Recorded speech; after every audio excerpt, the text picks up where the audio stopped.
November 11th, 2022. A penthouse apartment in the Bahamas. Sam Bankman-Fried sits cross-legged on a beanbag chair, laptop balanced on his knees, watching $8 billion evaporate in real time. 3 days earlier, he was worth $26 billion. He'd graced magazine covers alongside Warren Buffett. Tom Brady called him a genius. Now, customer withdrawals are draining FTX at $6 billion per day, and Sam is frantically typing messages to investors, promising everything is fine. He genuinely believes he can fix this. He's run the numbers in his head 1,000 times. He's certain his mathematical brilliance will pull off one more miracle. It won't. Within 72 hours, FTX will file for bankruptcy. 1 million customers will lose their savings.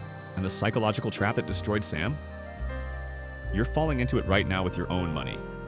To understand how the second largest crypto exchange on Earth imploded in 9 days, you need to see what FTX looked like at its peak. By early 2022, Sam Bankman-Fried had built something unprecedented. FTX processed billions in daily trading volume. The company was valued at $32 billion. Celebrities lined up to endorse it. Super Bowl commercials, stadium naming rights, Larry David joking about missing the next big thing. Sam himself became crypto's golden boy, testifying before Congress, dining with regulators, donating millions to political campaigns. He seemed untouchable because his track record was spotless. His hedge fund, Alameda Research, had reportedly never had a losing month. FTX's technology was considered superior to competitors. The entire crypto world trusted him with their deposits, but cracks were forming beneath the surface. In private, Alameda was hemorrhaging money on bad bets. Sam had quietly authorized loans from FTX customer funds to cover the losses. Billions of dollars that belonged to ordinary people, moved without permission, gambled on increasingly desperate trades. A handful of employees raised concerns. Sam dismissed them. He'd done the expected value calculations. The probability of simultaneous market collapse and customer withdrawal surge was negligible. He'd modeled the scenarios. He had this under control. What Sam couldn't see was the invisible force distorting his judgment. Psychologists call it the illusion of control bias, and it's one of the most dangerous traps in trading psychology. Here's how it works.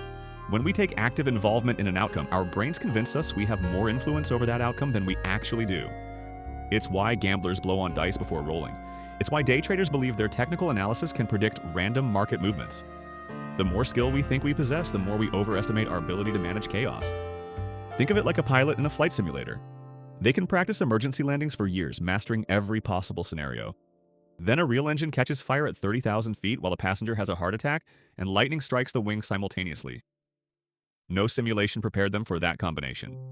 Sam Bankman-Fried was flying a financial simulator, convinced his mathematical models accounted for every possible storm. But markets aren't simulators. They're living systems with millions of unpredictable actors making emotional decisions. And in November 2022, every single one of those actors turned against him at once. The dominoes started falling on November 2nd. CoinDesk published a leaked balance sheet showing Alameda Research held billions in FTT and a liquid token created by FTX itself. The entire foundation of Sam's empire rested on a cryptocurrency he'd essentially invented. Within hours, Changpeng Zhao, the CEO of rival exchange Binance, announced he was liquidating his entire FTT position. $600 million dumped onto the market. The token's price began cratering. Sam could have paused. He could have acknowledged the structural fragility and begun orderly wind-down procedures. Instead, he tweeted reassurances. FTX is fine, he wrote. Assets are fine. He genuinely believed this. His spreadsheets showed sufficient reserves. What his spreadsheets couldn't model was human fear spreading at digital speed. Customers saw Binance running for the exits and followed. Withdrawal requests that normally totaled tens of millions per day suddenly exploded to billions. Sam watched the numbers climb and kept telling himself the math worked. The probabilities favored him. He just needed to manage the situation. By November 6th, FTX was insolvent. Customer funds that were supposed to be safely stored had been lent to Alameda, which had lost them on failed cryptocurrency bets and illiquid investments. Sam needed $8 billion he didn't have. His solution revealed the depth of his delusion. He reached out to Binance, the very competitor whose announcement triggered the bank run, and proposed they acquire FTX. Changpeng Zhao agreed to consider it, pending due diligence. For 48 hours, Sam convinced himself he'd pulled off the impossible. He'd turned catastrophe into a strategic merger. His mathematical genius had found the optimal path through chaos. Then Binance's accountants actually examined the books. They discovered the customer fund misappropriation. They found billions in undisclosed liabilities. They walked away, publicly citing concerns about mishandled customer funds and possible regulatory investigation. The final escape hatch slammed shut. Sam still didn't stop. In those last desperate days, he attempted to raise emergency capital from investors, projecting confidence even as his lawyers prepared bankruptcy filings. He recorded video messages assuring customers their funds were safe. He kept running scenarios, kept calculating probabilities, kept believing his intellect could reverse mathematical certainty. When federal agents arrested him 5 weeks later, he expressed genuine surprise. He'd been planning his comeback strategy. Now here's where this story becomes uncomfortable. Because the illusion of control isn't a flaw unique to disgraced billionaires. It's operating in your financial decisions right now, and it's costing you money you'll never recover. Consider how many crypto enthusiasts approach the market. You research projects extensively. You follow influencers who seem knowledgeable. You develop theories about which coins will surge and which will collapse. All this activity creates a powerful sense of mastery. You feel like you understand patterns others miss. You believe your research gives you an edge. But the data tells a different story. Studies consistently show that active cryptocurrency traders underperform simple buy and hold strategies. The more trades people make, the more they believe they're controlling outcomes, the worse their returns. Your feeling of control is the illusion stealing your profits. The same pattern destroys traditional investors. You watch financial news constantly.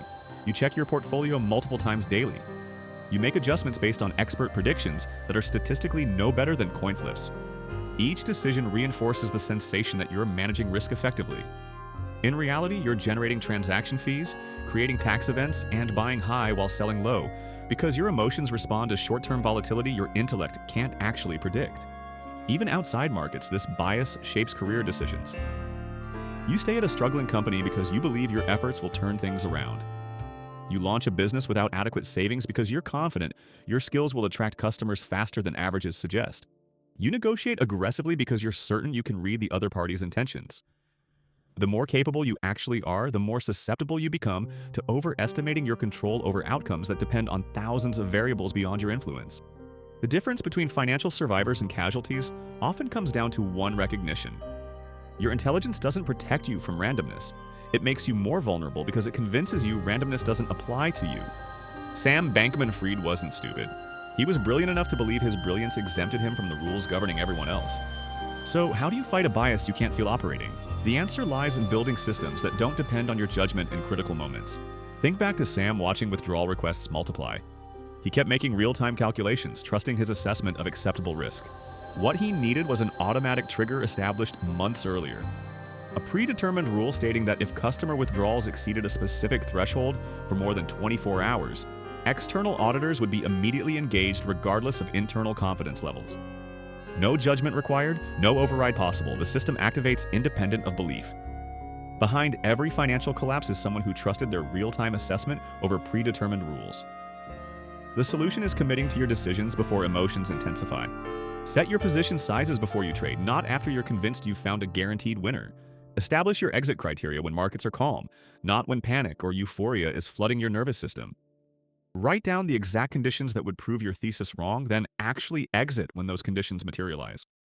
The most counterintuitive protection involves actively seeking information that threatens your confidence. Sam surrounded himself with believers.